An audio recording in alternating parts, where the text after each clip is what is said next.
Shalom Bapak Ibu. Ada sukacita? Tentunya, karena hari ini kita merayakan hari ulang tahun Tuhan Yesus. Ya. Baik, kita akan mempelajari firman Tuhan dengan tema nasional kita, sebab mataku telah melihat keselamatan yang daripadamu. Lukas pasal 2 ayat yang 30. Tapi saat ini kita akan baca dari ayat 25 sampai dengan ayat yang ke-35. Saya undang semua kita yang membawa firman Tuhan atau yang bawa firman Tuhan elektronik, Bapak Ibu simak dan saya akan membacakan untuk Bapak Ibu semua. Lukas pasal 2 ayat 25 sampai dengan ayat yang ke-35 saja.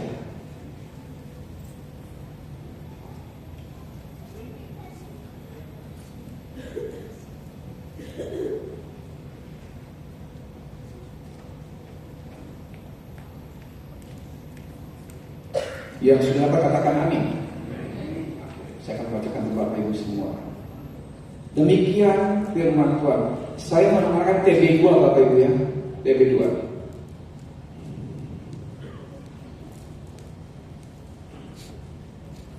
Adalah Yerusalem seorang yang bernama Simeon. Ia seorang yang benar dan saleh, yang menantikan penghiburan bagi Israel, dan Roh Kudus ada di atasnya. Kepadanya telah dinyatakan oleh Roh Kudus bahwa ia tidak akan mati sebelum ia melihat Mesias dari Tuhan. Ia datang ke Bait Allah oleh Roh Kudus.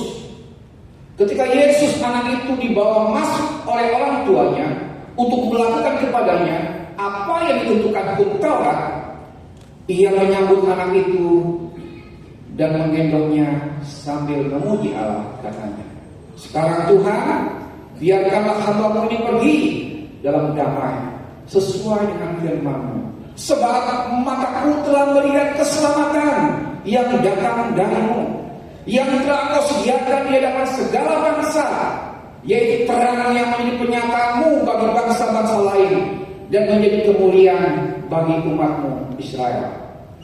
Ayah dan ibunya heran akan segala sesuatu yang dikatakan tentang dia.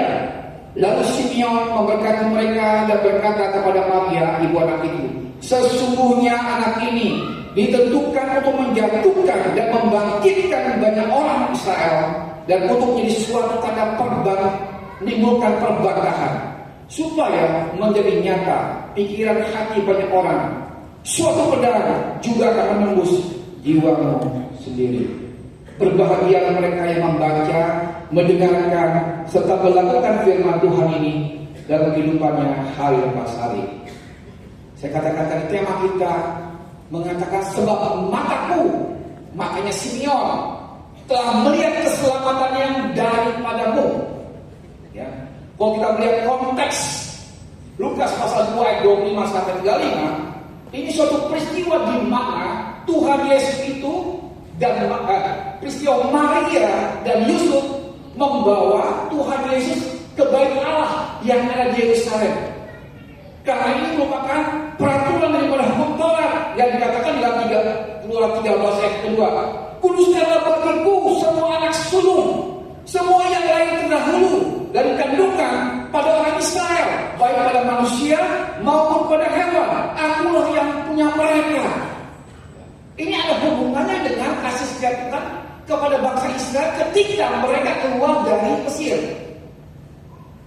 Ketika Tuhan ini membawa bangsa itu dari Mesir, Fir'aun mengeraskan hatinya untuk membebaskan mereka. Akhirnya apa? Tuhan membinasakan anak sulung bangsa Mesir, anak sulung Fir'aun, bahkan anak sulung daripada hewan-hewan orang Mesir. Tetapi orang Yahudi, anak-anaknya dibiarkan karena mereka milik Tuhan. Nah, Yusuf dan Maria ini mentaati hukum Taurat itu. Akhirnya apa kita melihat? Dia membawa Yesus yang masih berumur 8 hari itu ke Bait Allah di Yerusalem untuk mengikuti peraturan hukum Taurat yang diberikan oleh Musa. Karena umat Yahudi, anak-anaknya milik Tuhan, harus dipersembahkan kepada Tuhan. Seperti gereja kayak dia kalau masih kecil, dia harus dibawa ke gereja, dipersembahkan kepada Tuhan, karena dia milik Tuhan. Amin Bapak Ibu. Nah, ketika Maria dan Yusuf sampai di Yerusalem, dia bertemu dengan seorang yang bernama Simeon. Di Alkitab tidak dijelaskan siapa Simeon ini. Sedikit sekali Simeon ini. Tapi kalau kita melihat di dalam sejarah gereja Sinasion itu adalah kumpulan biografi tokoh-tokoh Katolik, santo-santo, orang-orang kudus zaman dahulu ditulis itu biografinya, keluarganya, hasil karyanya, ditulis. Kalau kita juga melihat komentari, disebutkan siapa Simeon. Sebenarnya Simeon bukannya seperti jemaat yang biasa-biasa saja, Bapak Ibu. Bukan orang yang rajin ke gereja, ibadah begitu. Tapi dia seorang yang luar biasa, seorang yang unik. Dia seorang rabi, dia seorang imam. Dia memimpin sinagoge di Israel. Siapa orang tuanya? Orang tuanya Hillel. Siapa Hillel? Pendiswa teologi agama Yahudi Israel. Seorang rektor. Dan dia menggantikan ayahnya ketika itu. Namun dia digeser. Kenapa? Karena pemahamannya itu berbeda dengan mayoritas orang-orang di sana itu. Dengan orang itu. Perbedaan tentang Mesias. Sehingga dia digeser. Dan ketahuilah, dia mempunyai anak yang bernama siapa? Gamaliel. Siapa Gamaliel? Bapak tahu? Guru besar agama Yahudi. Gurunya Rasul Paulus sebelum Paulus menjadi Kristen. Ya. Itulah Gamaliel. Gamaliel adalah anaknya Simeon ini. Yang jadi pertanyaan adalah kita berapa kali ini sesuai dengan konteks kita, ayat kita, tema kita. Mengapa Simeon mampu mengenali bayi yang masih 8 hari itu keselamatan dan pemenuhan janji Tuhan bagi umat Israel dan juga bagi kita semua. Kita akan melihat dari kehidupan dari para Simeon ini, mengapa dia mampu mengenali Mesias sebagai keselamatan, juru selamat, penghibur yang digenapi, yang dijanjikan Tuhan itu. Yang pertama kita akan lihat di ayat 25 di sana. Kita melihat yang pertama karakter Simeon itu. Karakter Simeon harus menjadi teladan hidup dalam menantikan janji Tuhan. Dikatakan apa karakter Simeon itu? Dikatakan ayat 25 di sana. Ada di Yerusalem seorang bernama Simeon. Ia seorang yang benar. Ia seorang yang benar. Kalau kita melihat bahasa aslinya, dikatakan Dikaios. Dikaios di sini mempunyai dua pengertian. Satu pengertiannya adalah ini menunjukkan legalitas, menunjukkan status, menjelaskan identitas posisinya, yaitu ketika dia menerima Tuhan Yesus sebagai Tuhan dan Juru Selamat secara pribadi, dia dibenarkan. Ada pembenaran dari orang yang berdosa, dibenarkan. Pembenaran dibenarkan oleh siapa? Oleh Tuhan. Karena apa? Karena iman. Itu pertama pengertiannya. Yang kedua pengertiannya adalah keteladanan sikap, tindakan yang dilakukan manusia. Nah, konteks kita pada malam hari ini benarnya adalah yang kedua, bukan yang pertama. Merupakan keteladanan sikap, tingkah laku, tindakan dan hatinya sesuai, hidupnya lurus, hidupnya sesuai dengan firman Tuhan. Dan Simeon itu mempunyai keteladanan sikap, bukan hanya patuh akan perintah-perintah, tetapi benar di hadapan Allah dan juga di hadapan manusia. Nah, kata benar di sini ini berhubungan dengan sesama manusia. Dia benar, dia lurus, dia hidupnya sesuai dengan firman Tuhan kepada sesama manusia. Hidup penuh segala ketetapan dan perintah dari Tuhan kepada manusia. Bandingkan kalau kita melihat di dalam Kejadian pasal 6 ayat 9. Ayo, seorang yang benar, seorang yang tak bercacat celah, yang benar sejamannya. Kita lihat juga Lukas pasal 1 ayat 7, Zakaria. Dia seorang benar, ya, yang tidak bercacat, hidupnya benar di hadapan manusia. Demikian juga dengan Simeon. Dia menjalani hidup sesuai dengan kehendak Tuhan. Ia adalah orang yang baik. Kalau kita melihat di dalam Alkitab bahasa Indonesia sehari-hari, di situ bukan benar tapi baik. Seorang yang baik, baik kepada siapa? Baik kepada sesamanya. Dan juga dikatakan seorang yang saleh dalam DP2 ini. Pada dalam bahasa sehari-hari, seorang yang takut akan Tuhan. Kita lihat karakter yang kedua, saleh. Kalau kita lihat bahasa aslinya, Eulabes. Apa artinya Eulabes itu? Eulabes adalah seorang yang memiliki hubungan yang erat, memiliki hubungan yang intim dengan Tuhan, bergaul akrab dengan Tuhan. Itulah Simeon. Karakter ini harus berjalan bersama-sama, nggak sendiri-sendiri. Firman Tuhan mengatakan dalam 1 Yohanes 4 ayat 20-21 mengatakan, jika seorang berkata, aku mengasihi Allah, dan ia membenci saudaranya, maka ia adalah pendusta. Karena barang siapa tidak mengasihi saudaranya yang dilihatnya, tidak mungkin mengasihi Allah yang tidak dilihatnya. Dan perintah ini kita terima dari Allah. Barang siapa mengasihi Allah, ia juga harus mengasihi sesamanya. Amin Bapak Ibu. Tuhan Yesus mengatakan dalam Matius pasal 22 ayat 37 katakan, kasihilah Tuhan Allahmu dengan segenap hatimu, dengan segenap jiwamu, dan dengan segenap kekuatanmu. Dan kasihilah sama manusia sama seperti engkau mengasihi dirimu sendiri. Ini harus berjalan bersama-sama, enggak sendiri-sendiri. Harus saling menguntungkan, harus saling membangun itu. Benar dan saleh itu. Dan itu ada di dalam diri Simeon, sehingga dia bisa melihat, mataku telah melihat keselamatan yang ada daripada Tuhan. Karena apa? Dia benar kepada sesama. Dia saleh, mempunyai hubungan yang baik dengan Tuhan, membangun hubungan yang intim dengan Tuhan, bergaul akrab dengan Tuhan. Apa aplikasinya untuk kita saat ini? Ada banyak orang yang baik dengan sesamanya, memberikan sesuatu kepada sesamanya, tetapi dia tidak peduli dengan Tuhan. Dia tidak percaya kepada Tuhan. Dia tidak mengasihi Tuhan. Sebaliknya, ada orang yang mengasihi Tuhan. Ada orang yang percaya Tuhan. Dia concern, dia perhatian kepada semua yang melibatkan Tuhan. Tetapi kita lihat, dia jahat dengan sesamanya. Contoh, dia tidak mau mengampuni. Polisi mengatakan, dia Bapak ampunilah mereka. Tapi ada orang zaman sekarang ini sudah percaya, tapi tidak mau mengampuni.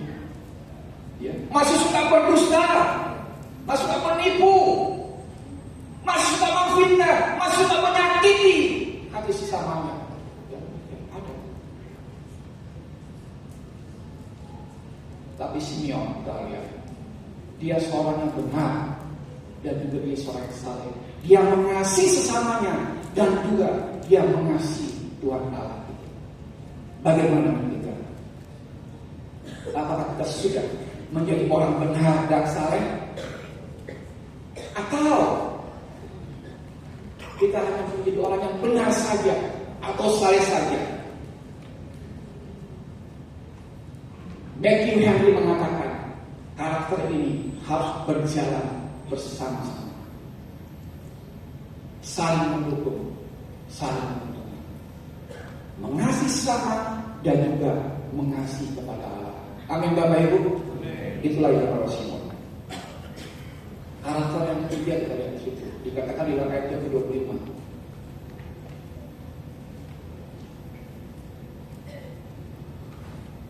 Yang menantikan penghiburan bagi Israel. Yang menantikan penghiburan bagi Israel. Saya katakan di awal tadi bahwa dia pernah menjadi rekor kepala suatu yang didirikan oleh Allah Hira, tetapi dia digeser gak lama. Mengapa? Karena mempunyai pemahaman yang berbeda dengan mayoritas orang Yahudi pada saat itu. Orang Yahudi pada saat itu yang mayoritas menginginkan agar supaya Mesias datang secara politik. Akhirnya orang ini mau, dia menjadi kepala pemerintah, dia mau mengalahkan bangsa-bangsa, khususnya pada saat itu mereka dijajah oleh Romawi, membebaskan dari penjajahan, dan mayoritas pendukung itu semua. Namun kita lihat bahwa Simeon yang minoritas yang kecil, dia tidak punya pikiran agar supaya mereka yang tahu Mesias ini untuk membebaskan mereka dari penjajahan, tapi dia ingin, karena pada saat itu kegiatan mengajarlah, dia ingin Yesus datang untuk menebus dosa, mengampuni dosa, memulihkan bangsa Israel dari kehidupan lama mereka, dari dosa-dosa mereka, sehingga dia digeser. Herodes ketika itu juga sebagai pengajarlah jahat sekali, dan agama hanya lahiriah saja, tetapi kehidupannya tidak sesuai dengan firman Tuhan. Sesuai dengan apa yang mengatakan, semua orang telah berbuat dosa dan telah kehilangan kemuliaan Allah. Dan mayoritas pada saat itu mereka mengira bahwa Yesus datang, penggenapan Mesias itu membebaskan mereka secara politis dari penjajahan. Tapi kita lihat di sini, Simeon, dia berdoa agar supaya bangsa Israel dipulihkan karena kekejaman dari mereka, dipulihkan dari dosa-dosa yang mereka lakukan, dipulihkan. Ini menunjukkan bahwa Simeon mempunyai iman, Simeon mempunyai kesabaran, Simeon mempunyai pengharapan untuk menantikan keselamatan itu. Juru selamat itu bukan secara politis, tetapi secara rohani untuk membebaskan manusia dari dosa itu. Seorang penulis bernama Henry Nouwen mengamati bahwa di dalam Injil Lukas ini halaman pertama pasal 1 pasal 2 berisi orang-orang yang menantikan, orang yang menanti-nanti penghiburan. Zakaria, Elizabeth menantikan seorang anak di usia tuanya. Maria dan Yusuf menantikan bayi Yesus. Simeon dan Hana ayat 38 di sana menantikan penghiburan untuk membebaskan orang daripada dosa-dosa. Kita lihat ketika mereka menanti-nanti, mereka tidak pasti, tapi mereka mencari Tuhan. Mereka mencari Tuhan. Mereka beribadah kepada Tuhan, mereka berdoa kepada Tuhan. Setiap hari dalam hidup mereka. Banyak di antara kita mungkin menanti-nanti jawaban doa. Mungkin kita menantikan sebuah gedung gereja yang permanen, tidak ngontrak. Mungkin kita menanti-nantikan teman hidup sebagai telah mendaku di sini. Menantikan teman hidup tulang rusuk. Atau mungkin kita sedang menanti-nantikan pekerjaan yang baik.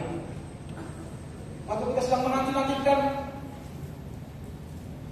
kesehatan kita, penyakit yang belum kunjung sembuh-sembuh, dan lain sebagainya. Firman Tuhan datang kepada Zakaria, kepada Maria, kepada para gembala dengan kata, jangan takut, jangan khawatir. Apabila kita mendengarkan Allah melalui firman-Nya dan taat melakukan firman-Nya, kita akan melihat kebaikan Tuhan. Kita akan melihat kuasa-Nya ketika kita menanti-nanti di dalam kehidupan kita. Simeon, dia mempunyai iman, dia mempunyai pengalaman, dia sabar. Ketika itu umurnya sudah tua, rambutnya sudah putih, umurnya 118 tahun. Tapi dia sabar. Dia setia menantikan jawaban Tuhan. Dan kita melihat, mataku telah melihat keselamatan yang daripadamu. Enggak hanya melihat, dia menggendong keselamatan itu.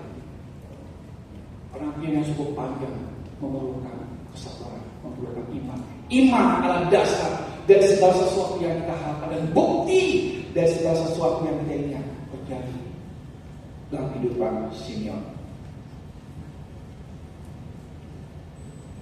Kedua, pasti akan mengalami kalau kita senantiasa mendengarkan awal firman dan taat melakukan firman, janji Tuhan akan diberikan kepada kita. Amin Bapak Ibu. Yang kedua Bapak Ibu, mengapa Simeon bisa mengenal Yesus yang masih kecil bayi sebagai juru selamat? Ialah penggenapan nubuatan dari Tuhan. Dikatakan di dalam ayat 25 sampai 27 di sana. Ayat 25 dikatakan Roh Kudus ada di atasnya. Ayat 26, Roh Kudus memberi petunjuk ia tidak akan mati sebelum melihat Mesias. Ayat 27, ia didapat baik Allah oleh Roh Kudus. Dengan kata Simeon ini, dia dipenuhi, dia dipimpin oleh Roh Kudus. Siapa Roh Kudus itu? Dia adalah pribadi ketika dari Allah Tritunggal. Dia setara dengan Allah Bapa, dia setara dengan Tuhan Yesus Kristus. Namun dia mempunyai peran, fungsi yang berbeda. Ada amin Bapak Ibu?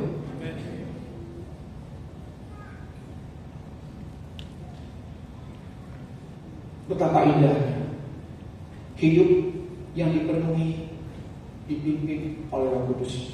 Tuhan Yesus berkata di dalam Yohanes pasal 14 ayat yang ke-6, tetapi penghibur para kaitos itu, yaitu Roh Kudus yang diutus oleh Bapa dalam namaku, dialah yang akan mengajarkan segala sesuatu kepadamu dan akan mengingatkan kamu akan semua yang telah kukatakan kepadamu.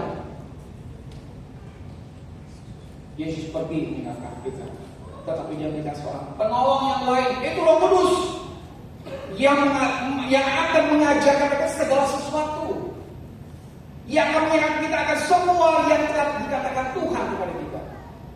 Itu pekerjaan dari Roh Kudus. Indahnya hidup yang dipenuhi dan dipimpin Roh Kudus. Ayat 15, pasal 15 itu kata Yesus berkata, jikalau penghibur yang akan putus dari Bapa datang, yaitu Roh kebenaran, dia akan keluar dari Bapa, ia akan bersaksi tentang Aku.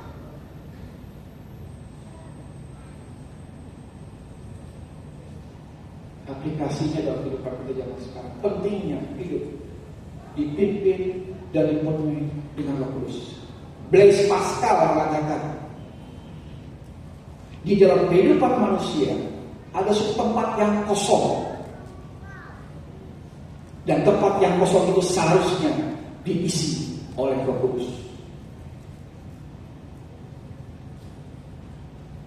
Yakobus bilang, Paulus mengatakan, hendaklah kita dipimpin oleh Roh Kudus. Nah, kalau kita dipimpin oleh Roh Kudus, kita pasti akan meninggalkan keinginan daging kita. Kita akan disebut anak-anak Allah, dan kita bisa bergaul intim dengan Tuhan. Dan kalau kita bergaul intim dengan Tuhan, kita adalah keluarga kerajaan Allah. Kalau kita keluarga kerajaan Allah, kita adalah pewaris kerajaan Allah, pewaris janji-janji Tuhan bersama dengan Tuhan Yesus.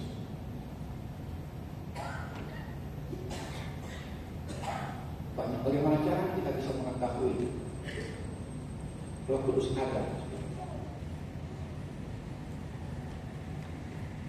Saya katakan melalui 5M. Apa 5M itu? Membaca firman, mendengarkan firman Tuhan. Karena iman timbul oleh karena pendengaran firman Tuhan. Membaca firman Tuhan. Berbahagialah orang yang membacakan kitab nubuatan ini. Yang ketiga, mempelajari firman Tuhan seperti jemaat di Berea, menyelidiki apa firman Tuhan. Yang keempat, menghafal firman Tuhan dalam hatimu, menyimpan janjimu. Yang kelima, yang paling penting, percuma kita melakukan yang 4 tadi kalau kita tidak, Yakobus 1:12, Janganlah engkau hanya menjadi pendengar firman Tuhan, tetapi jadilah engkau sebagai pelaku firman. Satu paket. Ada banyak orang pintar akan firman Tuhan, apal dari Kejadian sampai dengan Wahyu, tetapi kehidupannya tidak mengaplikasikan, tidak melakukannya. Satu paket. Mendengar, membaca, mempelajari, menghafal, dan melakukan firman Tuhan itu dalam kehidupan kita harian pasar. Itu yang pertama. Yang kedua, berserulah kepada Tuhan, maka akan menjawab engkau. Dengan kata lain, Filipi 3:3, memberikan kita waktu, untuk Tuhan berdoa. Yang ketiga, membangun komunitas, membangun persekutuan dengan orang-orang yang takut akan Tuhan, sehingga kita bisa peka akan kehadiran Roh Kudus di dalam kehidupan kita. Maka janji Tuhan seperti jemaat melalui tiap-tiap hari Tuhan menambahkan jiwa-jiwa baru. Karena mempelajari firman, melakukan iman, lagi berdoa, mempunyai persekutuan dengan orang-orang yang takut akan Tuhan. Jangan persekutuan dengan orang yang tidak takut akan Tuhan. Karena firman Tuhan mengatakan pergaulan yang buruk akan merusak perbuatan yang baik. Pertemuan kita akan melihat Roh Kudus menyertai kita. Dia ada pada kita. Dia akan memenuhi kita. Yang ketiga, kita akan melihat respon dari para senior ketika penggenapan janji Tuhan itu. Sebab mataku telah melihat keselamatan yang dari para Tuhan. Dikatakan ayat 28 sampai 32 di sana. Apa responnya? Apa saja? Dia memuji nama Tuhan. Pujian terlontar dari kehidupannya, dari mulut dan hatinya. Yang terkenal dalam bahasa Latinnya non dimittis, bahasa yang artinya sekarang Tuhan, biarlah hamba ini pergi dengan penuh damai sejahtera. Sekarang Tuhan, biarlah hamba ini pergi dalam damai sejahtera. Mengapa? Karena dia sudah melihat keselamatan itu. Penggenapan janji Tuhan itu terjadi dalam kehidupannya.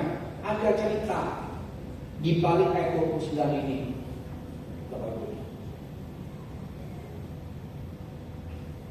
Kalau kita melihat di Sinarion itu adalah kumpulan biografi tokoh-tokoh orang-orang suci, ya, rasul-rasul zaman dulu. Bisa dilihat keluarganya, latar belakangnya, hasil karyanya.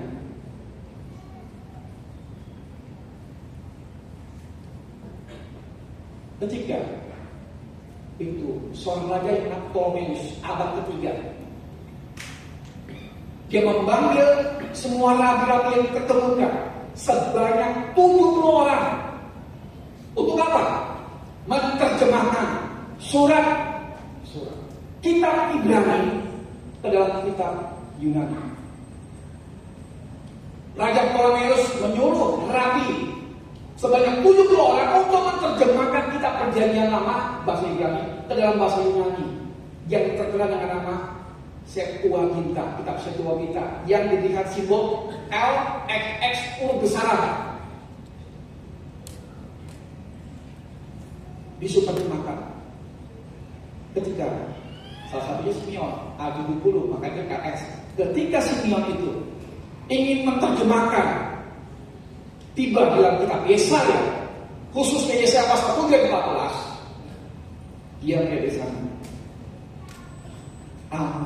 seorang perawan akan melahirkan seorang anak yang akan disebut Immanuel. Seorang perawan, nggak nyampe otaknya. Seorang perawan, dia bingung ketika sampai ayat pasal Yesaya 7 dia bingung. Lalu kemudian ingin menghapus kata almas itu, menjadi Rehania, artinya seorang gadis perempuan muda. Tiba-tiba malaikat Tuhan datang. menemui daripada Simeon ini. Tuhan menampak, maka Tuhan menampak diri kepada dan menahan dari niatnya untuk menghapus kata almas itu. Dalam bahasa Yunani Parthenos, ya. Parthenos yang artinya perang. Dia ingin menghapus. Gak mungkin seorang perawan itu akan melahirkan seorang anak. Secara logika gak mungkin. Dia bingung. Dia ingin menghapus. Akhirnya mereka berkata, biarkan itu. Dan untuk menjelaskan itu dia mengatakan, Simeon, harus dengan Tuhan, engkau tidak akan mati sampai melihat Mesias datang. Dan terbukti kita melihat. Tidak ayat 9. Mataku, ayat 30, telah melihat keselamatan bayi Yesus yang lahir dari seorang perawan. Dia ingin mati, dia ingin pulang kepada Bapa surga. Karena dia sudah melihat Tuhan Yesus.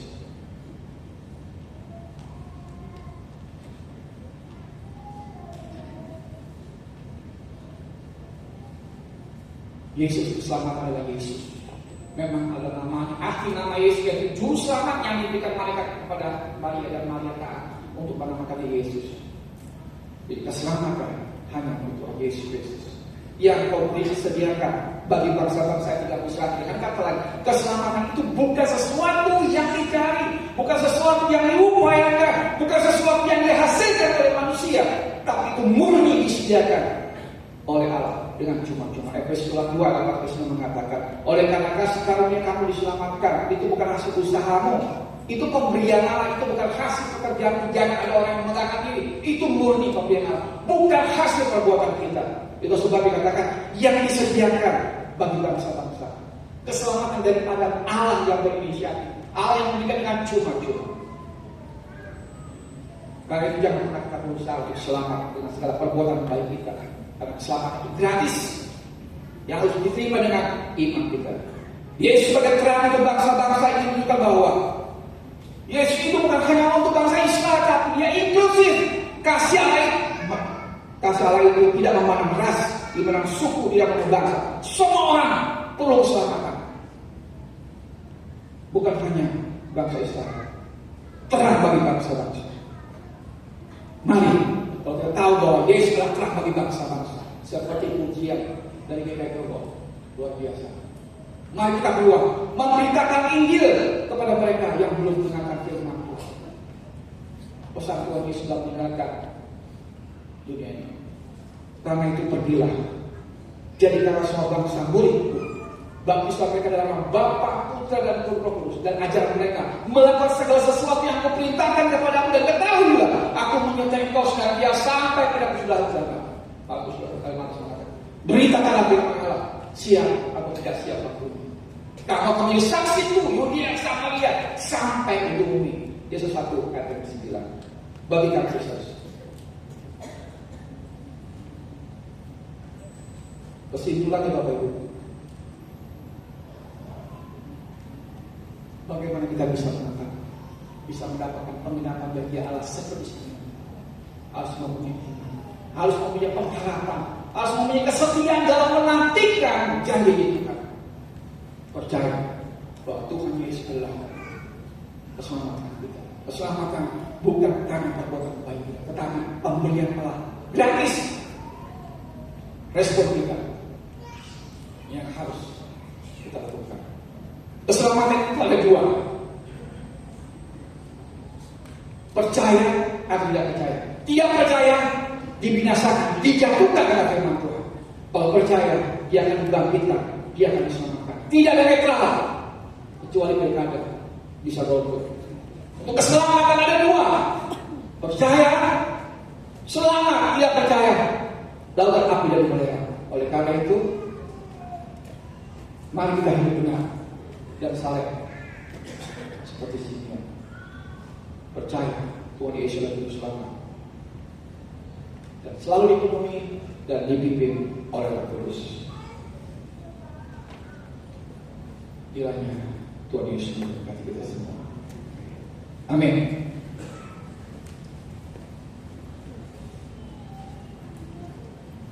Terima kasih Tuhan untuk pelajari firman-Mu pada malam hari itu. seperti Simeon Tuhan. Mataku telah melihat keselamatan yang daripada Tuhan. Ajar kami juga Tuhan, dengan mata rohani kami Tuhan, kami bisa melihat keselamatan yang Tuhan berikan kepada kami. Bukan pintu hati kami Tuhan, untuk kami mampu menerima Engkau sebagai Tuhan dan Juru Selamat kami segala kehidupan. Dan biarlah kami selalu senantiasa dibimbing, dipenuhi dengan Roh Kudus, yang kami bisa melihat janji Tuhan tergenapi dalam kehidupan kami. Dari semuanya itu biarlah kehendak Tuhan yang jadi, bukan kehendak hati kami yang jadi. Dengar dan sempurnakanlah doa dan firman Tuhan ini di dalam nama Tuhan Yesus yang adalah Tuhan kami, Juru Selamat kami. Kami sudah berdoa dan mengucap syukur. Mari semua kita yang percaya berkata